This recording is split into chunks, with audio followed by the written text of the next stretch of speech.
Hello everyone! I'm Max from Canada. I'm Suji from Thailand. Here on this channel, we have a Polish food expert, Suji, who made Silesian dumpling a few weeks ago. If you have not seen the video, it's a masterpiece. Everyone said, oh my god, she's a genius. She can cook so well. Not really.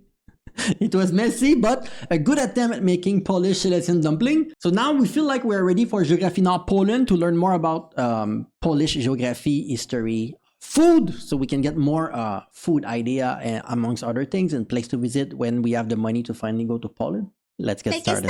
All right, we've reached Poland. Europe's, how can I put this? Poland knows how to take a hit. It's like...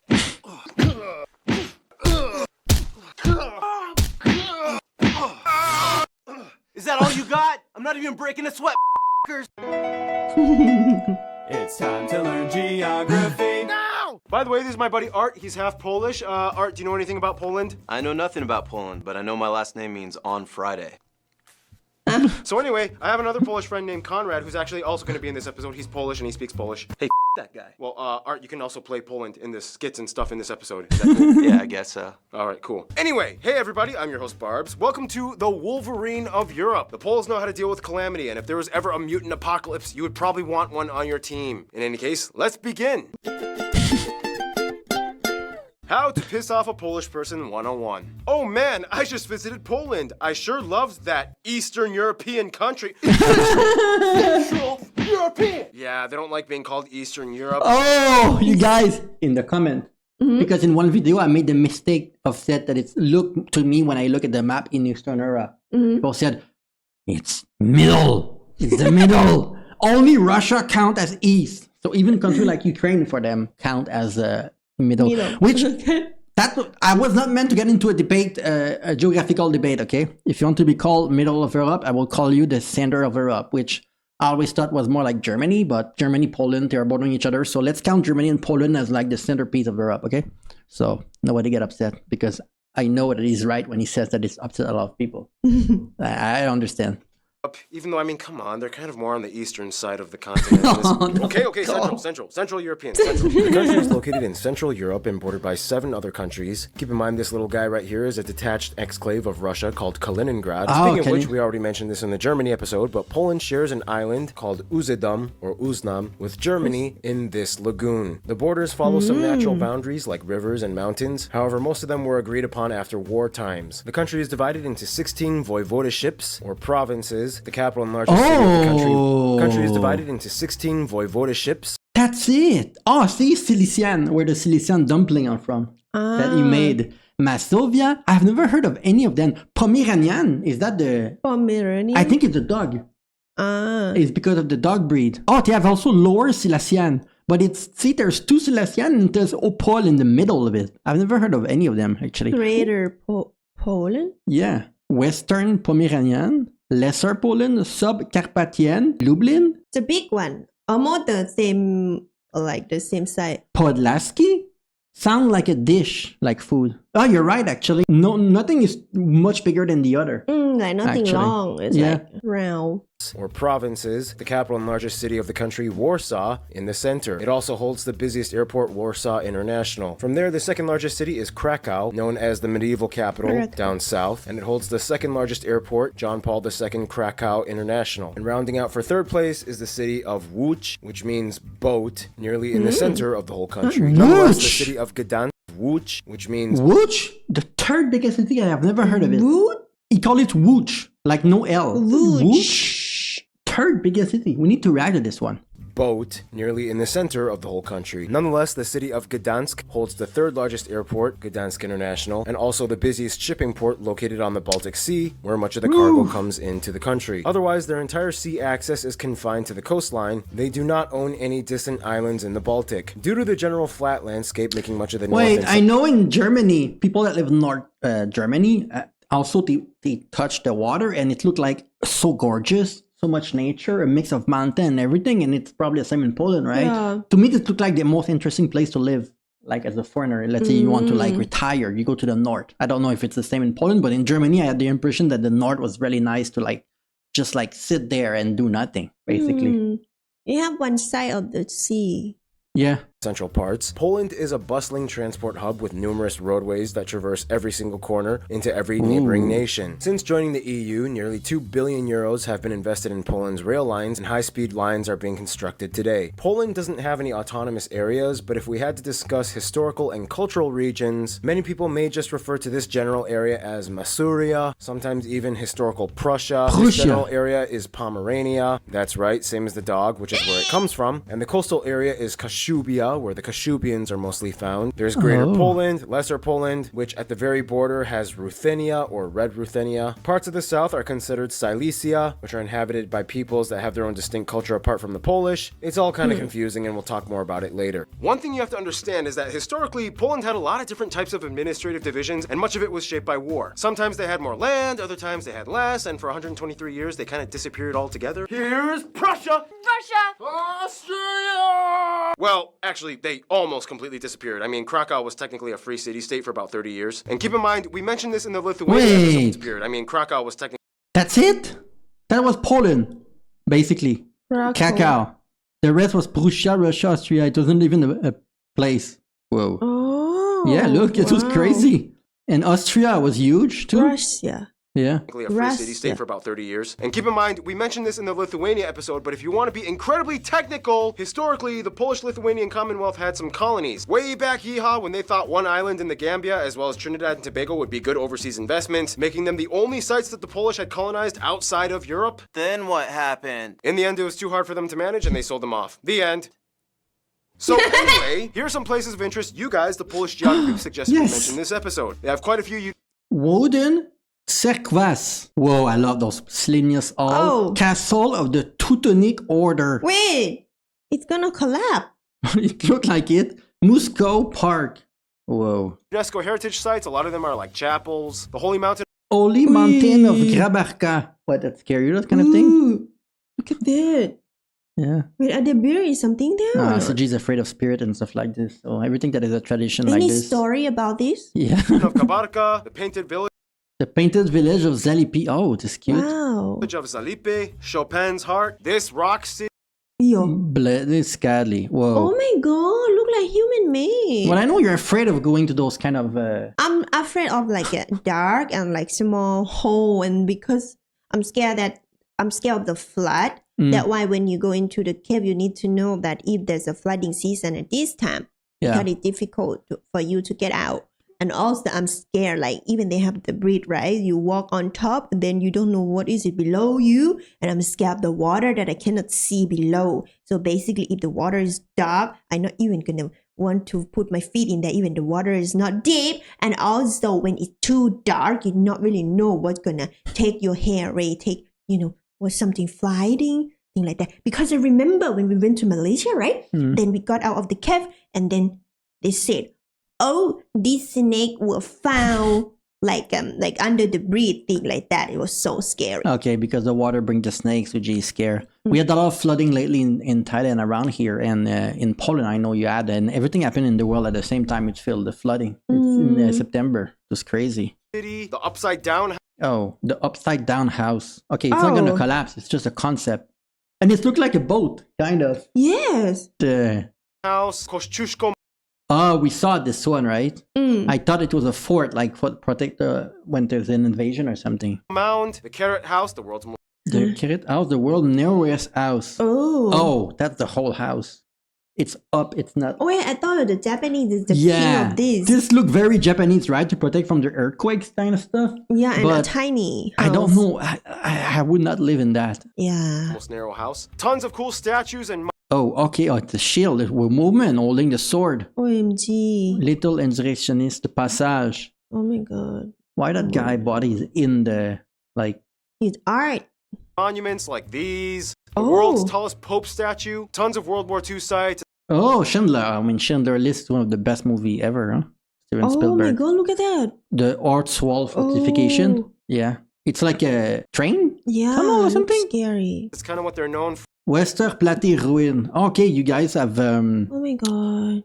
keep that intact, sort of. with the most famous one probably being the Auschwitz concentration camp. Of course, there are way too many churches like these. This one was where all the former kings were coronated. And of course, there's Warsaw's St. John's Cathedral. There's a bunch of synagogues that actually survived World War II. And there's even a wooden mosque for the Tatar minority in Kruszyniany. There's so many museums and galleries. Whoa, medieval art gallery. Galleria Forti with the green. That's not nature, right? It's artificial, right? The green one. Yeah, I think they grow the grass. Yeah, it looks so neat. I thought it was like put there by human or something.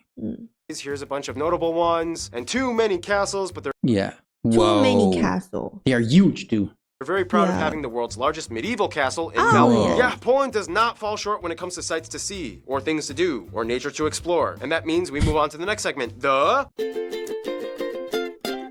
It is said that the name Poland comes from Polani, which means people living in open fields. Poland is not all flat and not all plains. There's much more to it than you think. Poland is generally divided into 5 physical regions: the coast, the lakelands, the Polish plain, the Polish uplands, and the mountain regions. Much of Poland's coast along the Baltic Sea is straight until you hit the east and you get these interesting natural formations called spits. We've already talked about them in the Lithuania episode, but basically, spits are thin, narrow sandbanks that divide the sea from another body of water, creating saltwater lagoons, the largest one being the Bay of Puck, the Szczecin, and the Vistula Lagoon, shared with Russia's Kaliningrad exclave. Much of the country inland lies on the flat Polish plain, part of the greater North European plain, a huge open flat segment of Central Europe that extends across multiple countries. Many people say that this is both the blessing and curse of Poland, because although a third of the country is forested, this one being the largest national park, and about a third is arable, making them a powerhouse contributor to Europe's agriculture sector, it did kind of make it easy for outside forces to enter and invade, with little or no natural obstacles barricading the interior of the country. Anyway, within this plain, many rivers like the Notek, the Varta, and the longest river, the Vistula, meander through the fertile valleys, passing through... Oh, you have many rivers too. Yeah, and you just said easy to invade, but I just saw a video the other day. Build a wall in Warsaw.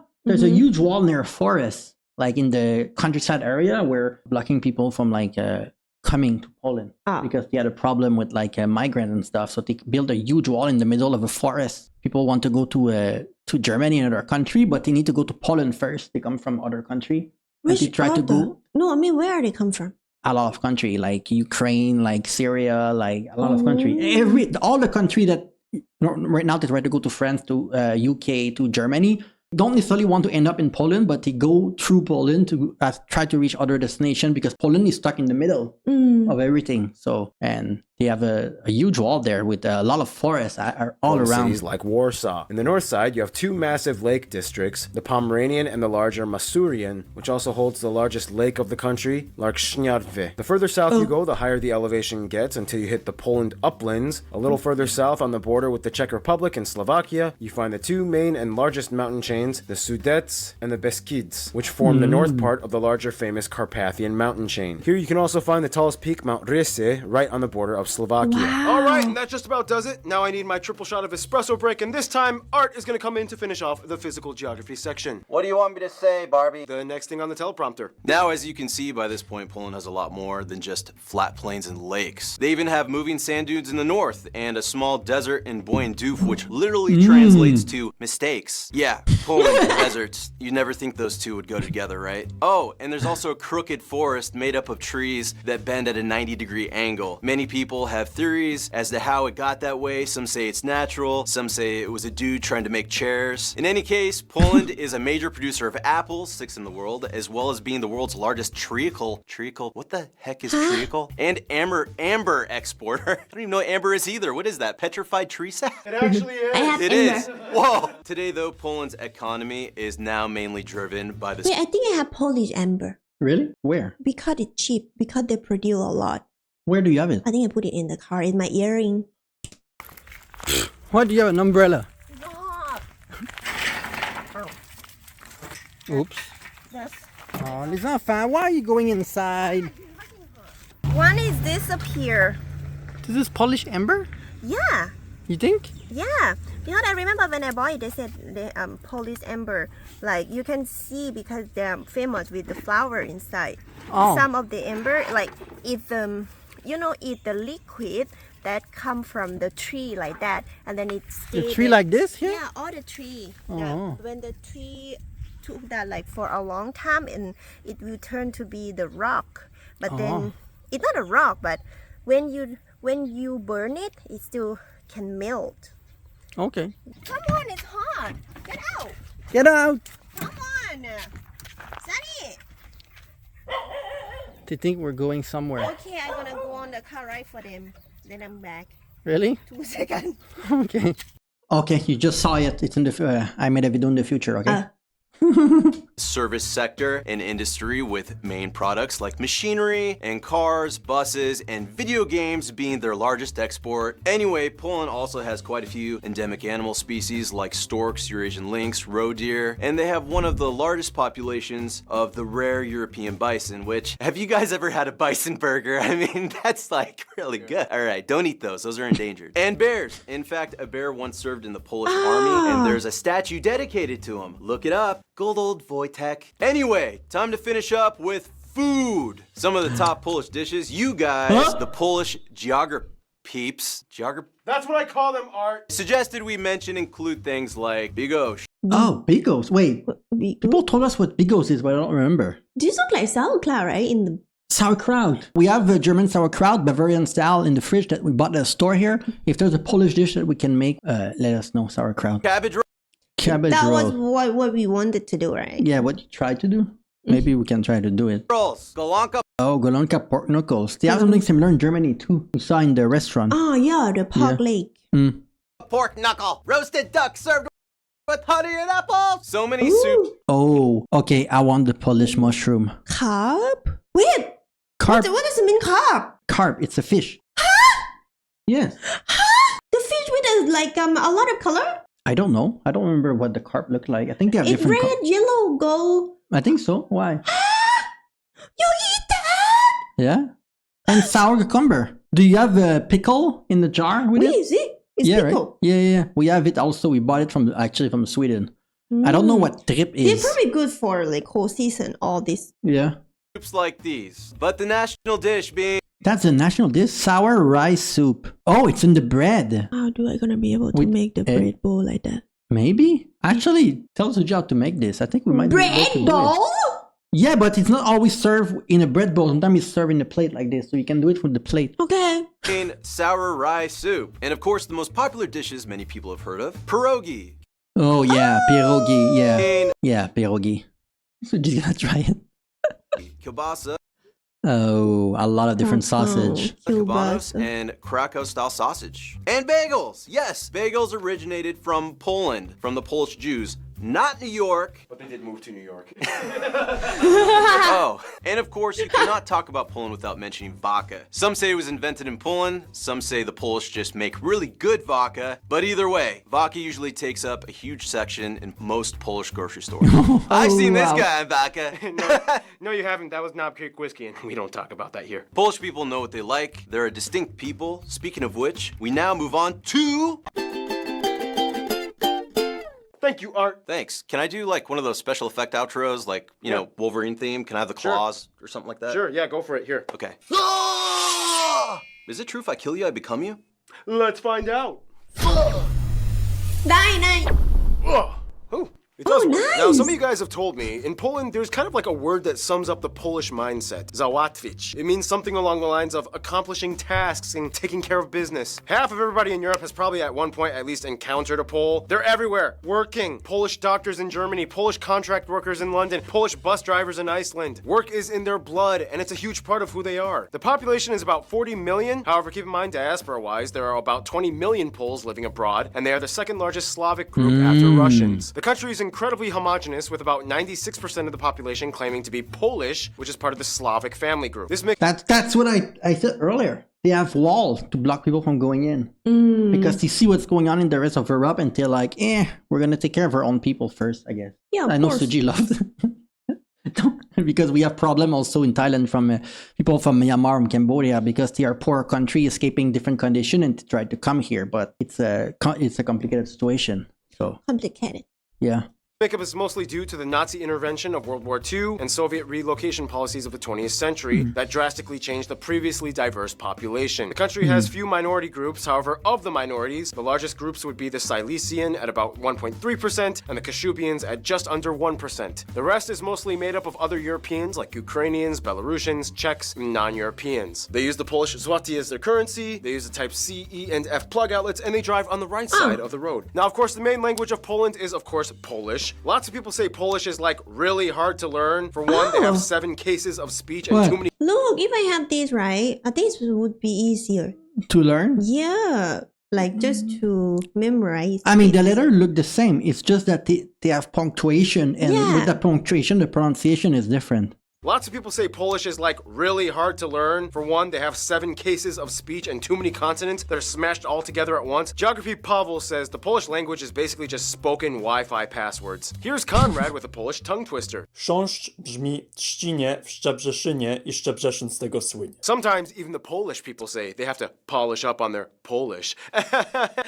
Otherwise, Poland is kind of a sociological anomaly. Even though they are Slavic, it's kind of like the easternmost extent of Latin influence, which explains why the majority at around 86% identify as either Catholic or, in the very least, nominally Catholic, varying degrees of devotion. Catholicism plays a huge role in Polish culture. They even have a channel dedicated to the Pope on TV. Politically, Poland is usually a more conservative nation that holds to its roots, and even though they're part of the EU, they usually do not let anyone tell them how they should run things in their own country. It's their home, their rules. It's like, all right, so it's settled. What do you think of this proposal for the union, guys? I hate it. Now, Poland, you're a key player. We need you to like this. I still hate it. Come on, Poland, don't be stubborn. Oh, really, Germany? You want to come back to Poland again and tell us how to do things around here? Do you remember what happened last time? Oh my. Are you really gonna play this card again? I always will. A little exaggerated, but yeah, don't push the Polish. They've gone through tons of that. I mean, literally like 1/5 of their population died during World War II, the majority of whom were Polish Jews. Often in tight-knit Yiddish-speaking communities, Poland had one of the highest populations of Jews prior to World War II, and at one point up to 10%. They played a huge historical role in what Poland was and would be. Poles are proud that they were the only European-occupied country to never collaborate with the Nazis. They never officially surrendered, and all those years the Nazis were there, the underground army kept fighting. Poles have an incredibly complex history. I mean, they had a weird electoral monarchy thing. Conrad, explain. So the royal elections of the Polish-Lithuanian Commonwealth became a thing after the death of the last Jagiellonian on the Polish throne. And at his death, it was decided that there would not be a royal dynasty that would just continue from generation to generation. That is to say that they would elect a king from a royal dynasty in Europe, but after his death, they would once again elect another monarch instead of letting his children take over the Polish throne. Thank you, Ooh. Conrad. Taking all that heavy stuff in, Polish people have told me there's always kind of like this sense of somber, stoic, suspicious, cynical, yet productive and prudent mentality that encapsulates the Polish. It's a weird paradox when you see them, because it's like, Wait. What does that mean? Like the king had to be elected? They don't go with the family. Mm. It's someone else completely.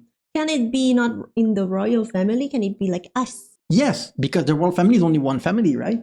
Yeah, but they still have a cousin, like a very, Oh. it's stay from a many 100 year, right? I don't know. But I it's don't. like big, so you can select from another. But I like us, we don't have the royal blood from the Okay. history. Like, can we? But we have power. No, because you're poor. Okay. So my guess I is. said like, but we have power. Okay, Can if- we be the king?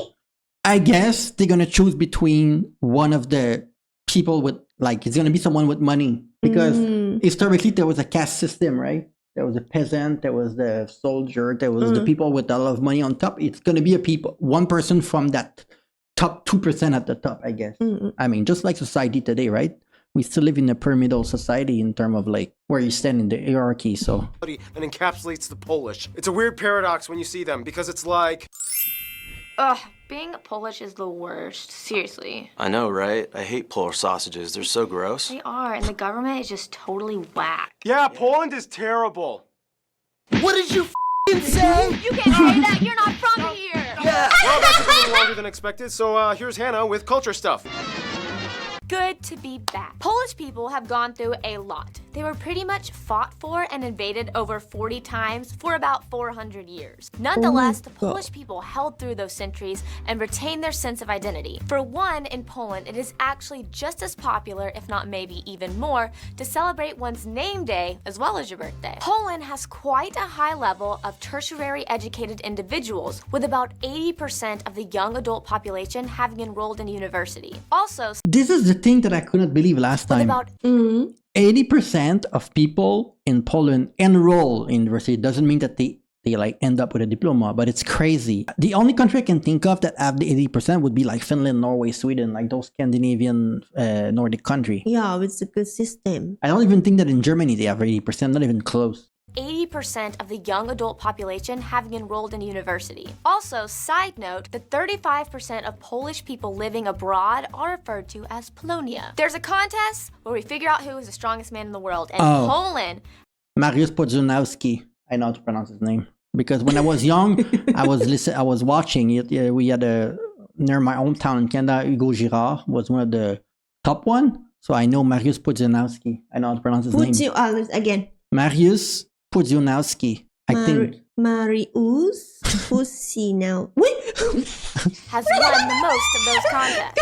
Then we have the Silesian and Kashubian minorities. Let's let Conrad explain this one because, it's a little complex. The Silesians, who live for the most part today in Upper Silesia, are an ethnographic group with a distinctive dialect of Polish. Internationally, though, it's considered not as a nation or people, though some within the region consider themselves as a nation, which the Kashubians are, and they are considered as a West Slavic people separate from the Polish people. They are loyal towards Poland, but they have their own recognized minority status, they have their own traditions. Wait, I recognize this guy. He's a politician. Is it the guy that speaks good English? Yeah, I recognize him. Own recognized minority status, they have their own traditions, they have their own cuisine, and they have their own language. There are even bilingual signs, which Paul will definitely put in now. Thank you, Conrad. They've also racked up quite a few Nobel Peace Prizes at 17. They are frontrunners of innovations and inventions like kerosene and the kerosene lamp, the oil well, the bulletproof vest, and the modern drug test. A lot of festivals. Sorry for laughing, but the bulletproof vest is kind of ironic. Yeah, to defend themselves because you get invaded so much that you have the need to create something like this to begin with. Vest and the modern drug test. A lot of festivals can be found year-round throughout the country and in different regions. Popular ones include All Saints' Day, May Day, the La Cognac Festival in Krakow, and during Christmas, All Saints' Day, May Day. Look at that horse. The La Cognac. Wait, that's a fake horse, right? No, is he painted? Yeah, it's fake. Oh, it's fake? Well, what about if it's real? It's gonna be funny. Festival in Krakow, and during Christmas you might see the creepy Turon everywhere. To expound a bit more on Polish music and arts, here, is Keith, or whatever. Music in Poland goes way back to its ancient Slavic roots. Instruments typically used include things like the wood horn, the hurdy-gurdy, the horse hair drum, the pedal accordion, and the suka. What you call me? Even though he had spent most of his time in France, Chopin was born in Poland. His homeland was always one of the central themes to his often somber and melancholy masterpieces cherished worldwide. During the Polish National Revival, this dude collected varieties of folk music for broadcast, including the most famous ones, these which are still performed to this day. I know that there's this guitar player named Jakub Zychecki, and he is amazing. Thank you, Keith. And now the most complicated part, history. In the quickest way I can condense it, Slavic tribes and states in the Vistula Basin, Piast Dynasty, Greater Poland, Christianity and tribal unification, Pomerania is annexed, this dude becomes the first king, feudal disintegration, Mongols invade, Czechs invade, Teutonic Knights invade, Polish-Lithuanian Commonwealth, Swedes invade, Prussians invade, end of the Commonwealth, Constitution written, Napoleonic Wars, Kingdom of Poland and Free State of Krakow, Russian partitions and Russian Poland, World War I, Polish-Soviet War, independence from Russia, Germany invades, World War II begins, communism years, independence, weird West Germany stuff, some other interesting things like they got a Pope and a Nobel Peace Prize, first fully free elections, they joined NATO and the EU, and here we are today! Some people you guys, the Polish geography suggested we mentioned in this episode include all those dukes and kings. I I don't know any of them. Pretty much any hero that fought with the winged hussars. Copernicus, although he was Okay, Copernicus, yes. technically German. Marie Curie was actually Oh, Paul Collar Marie Sklodowska. Polish. Mikołaj Rai, Pope John Paul II. All these Oh, okay. Now, them I know. Mariusz. It's soccer. Miroslav Klose, Robert Lewandowski, Mariusz Podzianowski. athletes, these directors, Do I know any of them? No, I don't Christoph actually. I don't. Kieslowski. all these artists and musicians. Adam The dude from Mickiewicz. the movie The Pianist was a real. Oh, the original. Yeah, the pianist, the original. These American revolutionaries. And speaking of American, Oh, John Carell. Krasinski, famous director, Kristen Bell, Steve Carell, Roman Polanski. Oh, I know the Kristen Bell. Roman Polanski, if you like movie from the 70s and 80s, he was huge. I mean, him and Woody Allen and a few others were amazing back then. Wait, John Krasinski? Yeah, he's a director. He make a lot of movie in America. Oh, okay. John Krasinski, Kristen Bell, Steve Carell, and Roman Polanski are also part Polish. Apple co-founder Steve Wozniak, and finally, of course, Grzegorz Bręczyk. And there's a lot more I could have mentioned, but that would take way too long. There's a lot of famous Poles all over the world. They've left their global mark. And speaking of global marks, that brings us to... As a central player in Europe for a long, complicated history, it's no surprise Poland has picked up quite an entourage over many, many years of Polish existence. For one, as part of the Visegrad Group, the Czechs and Slovaks are generally considered the close West Slavic brothers. They've had very few wars and conflicts with them. They understand their languages, kind of. However, they both kind of think the other sounds funny when they talk. For Russians, it's more of like a people versus government thing. As people, Poles and Russians get along quite well on a human level. It's just the governments that often disagree and clash. Poland for a while was under the Iron Curtain and Warsaw Pact, which complicated things even more. But as crazy as things get, there is always kind of like this universal Slavic understanding, which is why Ukraine comes in as a pretty close friend. Ukrainians love to come to Poland for work. There is also a fast-growing Ukrainian community, and they kind of share a similar post-communist struggle alliance, although they still kind of don't like how Ukrainians honor the UPA, which is a whole other story. Poland is kind of like Germany's biggest regret that they have to constantly be reminded of literally every day as they are neighbors, but they are the largest economic partner for them as well. Germany does have many bilateral relations with Poland. It's the 21st century, people have grown up and moved on, and the future looks bright mostly between the two. Quick note, Lithuania is like the divorced wife that they remember having some of the best years of their history with. Today, when a Pole meets a Lithuanian, they just kind of nod and smile, understanding everything the other is thinking without a single word. Their best friend, however, every Pole has told me the same thing: Hungary. Historically, they've shared some of the same monarchs, heroes. They've always helped each other in times of need. There are many parks and monuments commemorating the friendship between the two. There's even a saying in Polish, two brothers, both to the saber and the bottle. In conclusion, let's give this to Conrad. Conrad, what do you have to say? Poland is a country that has a lot to offer both geographically and has been through pretty much everything historically. It's been an empire, it's been completely erased from the map, and today Poland is a growing and thriving country. I'm sure that the role of Poland on the European scene will only grow. Thank you, Conrad, and thank you, Art, for being in this episode. Stay tuned. Portugal is coming up next, guys. Please don't do that to me. Don't fucking say that. Come on, Sunny. Hot. Come on. Maruko, hello. Why did you paint their face red? Because they are a TikTok star. Okay. He's also a botanist. And apparently your plants smell good now. Yeah. From Sweden. Wait, let me see. We have a lot of stuff from Germany here. Ah, that's the one. Sauerkraut. It's from Bavaria, but I think we can make Polish dish with that, right? With wine, gluten-free, lactose-free. I'm sure we can make some Polish dish with that. Because if not, we have other things from Germany, like this one. And we have a few others. We went to a store, we found a lot of German product. But we did not find anything from Poland at the store. They had a lot of things from Germany, which I'm sure you recognize a lot of them. But yeah, so